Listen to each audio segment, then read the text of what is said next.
Jonathan Edwards, o grande avivalista, 1703-1758. Há 2 séculos, o mundo fala do famoso sermão Pecadores nas mãos de um Deus irado, e dos ouvintes que se agarravam aos bancos pensando que iam cair no fogo eterno.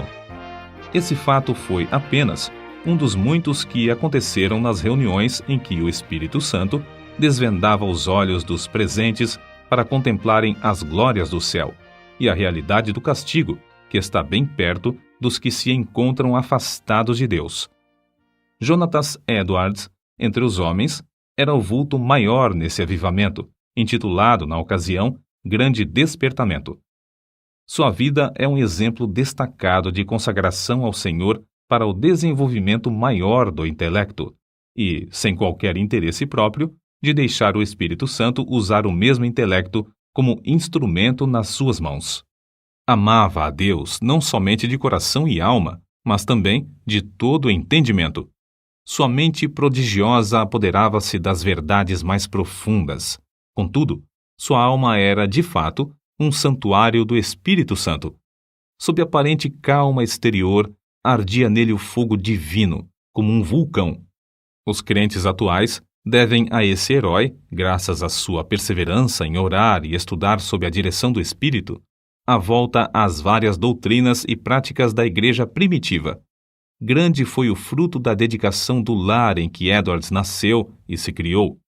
Seu pai foi o amado pastor de uma só igreja durante um período de 64 anos. Sua piedosa mãe era filha de um pregador que pastoreou uma igreja durante mais de 50 anos. Das 10 irmãs de Jonatas, 4 eram mais velhas do que ele e 6 mais novas. Muitas foram as orações que os pais ofereceram a Deus para que o único e amado filho fosse cheio do Espírito Santo e que se tornasse grande perante o Senhor.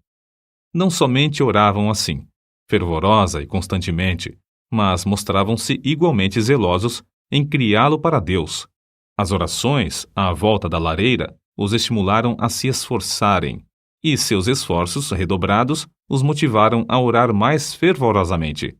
O ensino religioso e permanente resultou em Jonatas conhecer intimamente a Deus, quando ainda criança. Quando Jonatas tinha 7 ou 8 anos, houve um despertamento na igreja de seu pai, e o menino acostumou-se a orar sozinho, 5 vezes, todos os dias, e a chamar outros da sua idade para orarem com ele. Citamos aqui as suas palavras sobre esse assunto. A primeira experiência de que me lembro de sentir no íntimo a delícia de Deus e das coisas divinas foi ao ler as palavras de 1 Timóteo, capítulo 1, versículo 7. Ora, ao Rei dos séculos, imortal e invisível, ao único Deus, seja honra e glória para todo sempre. Amém. Sentia a presença de Deus até arder o coração e abrasar a alma de tal maneira que não sei descrevê-la. Gostava de passar o tempo olhando para a lua e, de dia, contemplar as nuvens e os céus. Passava muito tempo observando a glória de Deus, revelada na natureza, e cantando as minhas contemplações do Criador e Redentor. Antes, me sentia demasiado assombrado ao ver os relâmpagos e ouvir o troar do trovão. Porém, mais tarde, eu me regozijava ao ouvir a majestosa e terrível voz de Deus na trovoada. Antes de completar 13 anos, iniciou seu curso em Yale College, onde, no 2º ano, leu atentamente Ensaio sobre o Entendimento Humano, a famosa obra de Locke. Vê-se, nas suas próprias palavras acerca dessa obra, o grande desenvolvimento intelectual do moço. Achei mais gozo nisso do que o mais ávido avarento em ajuntar grandes quantidades de ouro e prata de tesouros recém-adquiridos. Edwards, antes de completar 17 anos, diplomou-se no Yale College, com as maiores honras.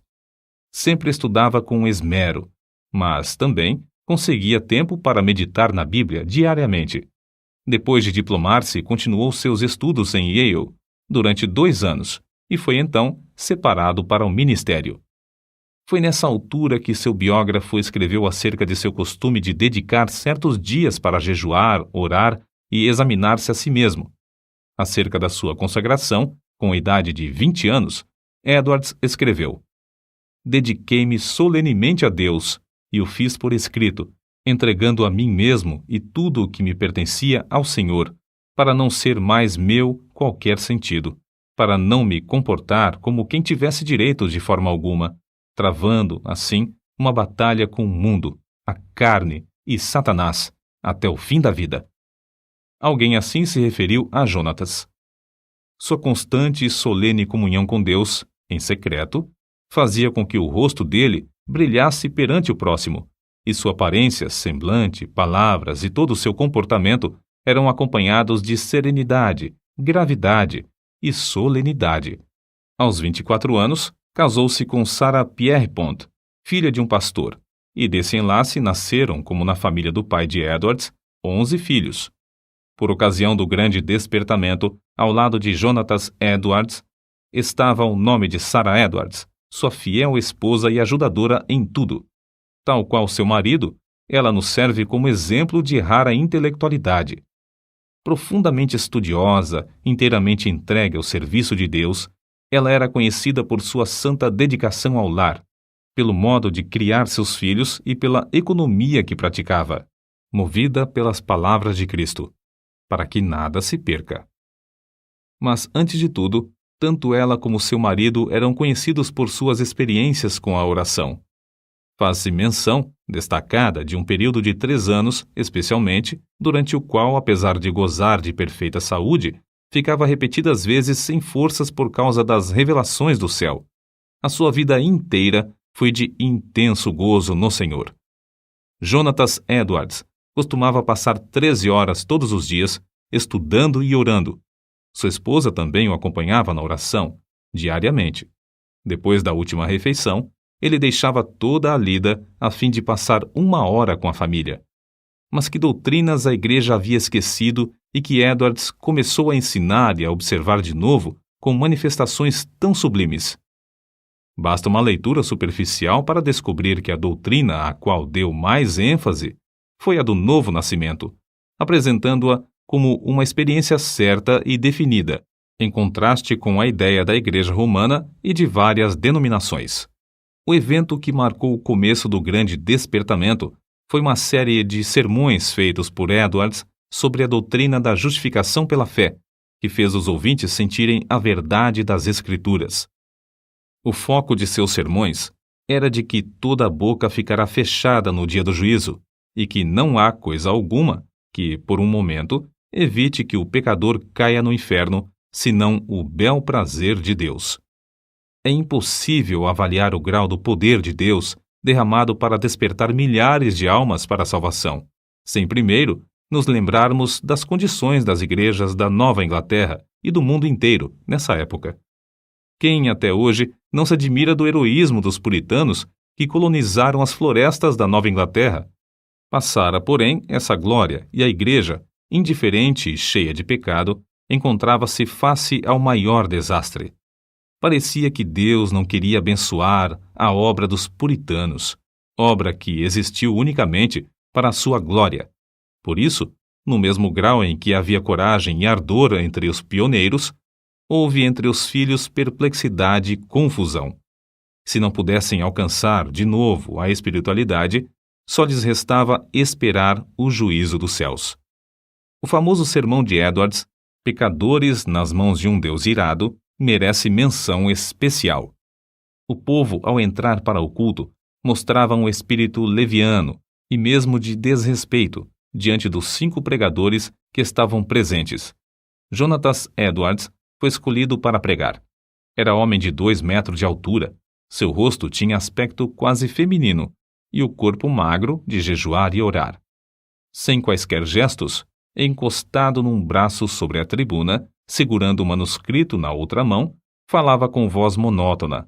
Discursou sobre o texto de Deuteronômio, capítulo 32, versículo 35, ao tempo em que resvalara o seu pé. Depois de explicar a passagem, acrescentou que nada evitava, por um momento, que os pecadores caíssem no inferno, a não ser a própria vontade de Deus, que Deus estava mais encolerizado com alguns dos ouvintes do que com muitas pessoas que já estavam no inferno, que o pecado era como um fogo encerrado dentro do pecador e, com a permissão de Deus, pronto a transformar-se em fornalha de fogo e enxofre, e que somente a vontade do Deus indignado os guardava da morte instantânea. Prosseguiu então, aplicando o texto ao auditório. Aí está o inferno com a boca aberta. Não existe coisa alguma sobre a qual vós vos possais firmar e segurar. Entre vós e o inferno existe apenas a atmosfera. Há atualmente nuvens negras da ira de Deus pairando sobre vossas cabeças, predizendo tempestades espantosas com grandes trovões. Se não existisse a vontade soberana de Deus, que é a única coisa para evitar o ímpeto do vento até agora, seríeis destruídos e vos tornaríeis como a palha da eira. O Deus que vos segura na mão sobre o abismo do inferno, mais ou menos como o homem segura uma aranha ou outro inseto nojento sobre o fogo, durante um momento, para deixá-lo cair depois, está sendo provocado em extremo. Não há que admirar se alguns de vós com saúde e calmamente sentados aí nos bancos, passarem para lá antes de amanhã. O resultado do sermão foi como se Deus arrancasse um véu dos olhos da multidão para contemplar a realidade e o horror da posição em que estavam. Nessa altura, o sermão foi interrompido pelos gemidos dos homens e os gritos das mulheres. Quase todos ficaram de pé ou caídos no chão. Foi como se um furacão soprasse e destruísse uma floresta. Durante a noite inteira, a cidade de Enfield ficou como uma fortaleza sitiada. Ouvia-se em quase todas as casas o clamor das almas que, até aquela hora, confiavam na sua própria justiça. Esperavam que, a qualquer momento, o Cristo descesse dos céus com os anjos e apóstolos ao lado, e que os túmulos entregassem os mortos que neles havia. Tais vitórias contra o reino das trevas foram ganhas de joelhos. Edwards não abandonara nem deixara de gozar os privilégios das orações, costume que vinha desde a meninice. Continuou a frequentar também os lugares solitários da floresta, onde podia ter comunhão com Deus. Como exemplo, citamos a sua experiência com a idade de 34 anos, quando entrou na floresta a cavalo.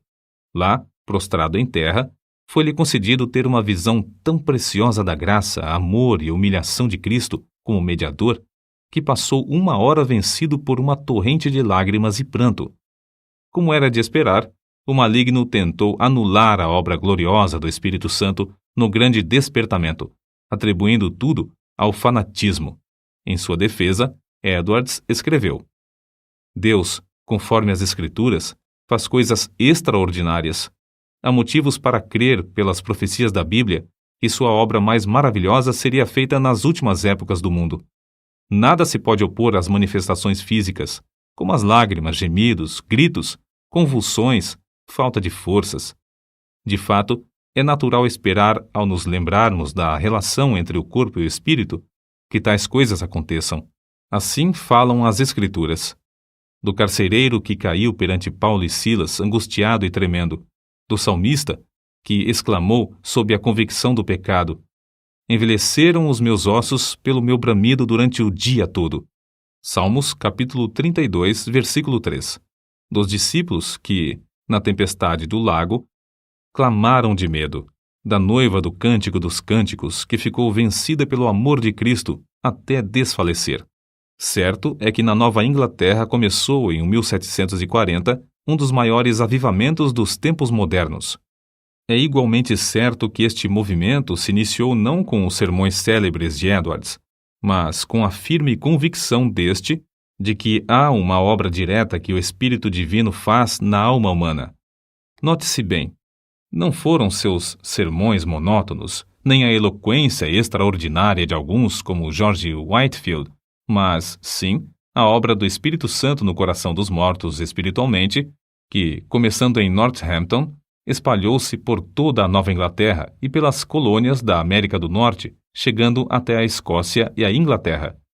No meio de uma época da maior decadência, a Igreja de Cristo, entre a população escassa da Nova Inglaterra, despertou e foram arrebatadas de 30 a 50 mil almas do inferno, durante um período de 2 a 3 anos.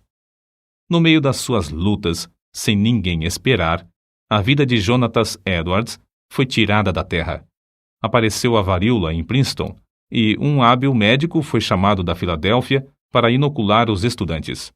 O nosso pregador e 2 de suas filhas foram também vacinados. Na febre que resultou, as forças de nosso herói diminuíram gradualmente até que, um mês depois, faleceu. Assim diz um de seus biógrafos. Em todo o mundo onde se falava o inglês, era considerado o maior erudito desde os dias do apóstolo Paulo ou de Agostinho. Para nós, a vida de Jonatas Edwards é uma das muitas provas de que Deus não quer que desprezemos as faculdades intelectuais que Ele nos concede, mas que as desenvolvamos, sob a direção do Espírito Santo, e que as entreguemos desinteressadamente para o seu uso.